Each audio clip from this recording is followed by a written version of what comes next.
The Bible is an amazing book. It not only records the lives of great people like Abraham, David, and others, but it also records events from the lives of insignificant people, the slaves, the women, the Gentiles, and the downtrodden.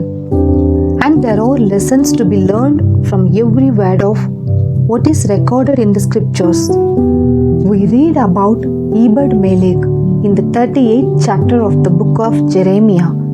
Ebed-Melech was an Ethiopian eunuch in the court of King Zedekiah.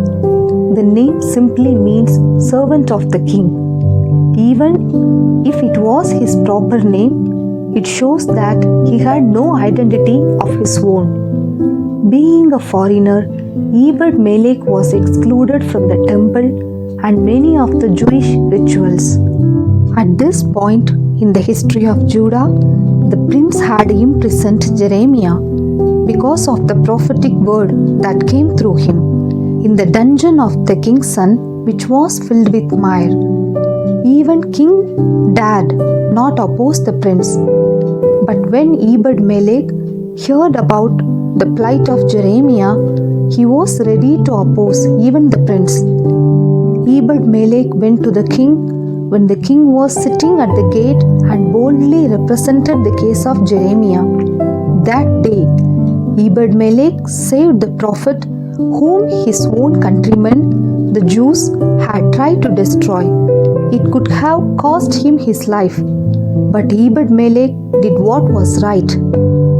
On the other hand, we see Pilate washing off his hands in the trial of Jesus when the crowd chanted, "Crucify him." Pilate chose the neutral ground, even though he knew that Jesus was blameless. I believe sins of omission are just as bad as the sins of commission. Many times, we do not speak up against injustice for fear of what others will think or say. We do not want to upset our boss or the person in authority by standing up for the wrong person. It is because our trust is not in the Lord. We fear that the people around may stop our promotion or think that we are bad. The Bible clearly says in Psalm 75:7, "But God is the judge. He puts down one and exalts another. Our increase and blessings come only from the Lord." My friend, the question facing us today is, with whom do we identify? Ebed-Melech or Pilate? Do we stand up for what is right or want to just look righteous in the eyes of the people around us?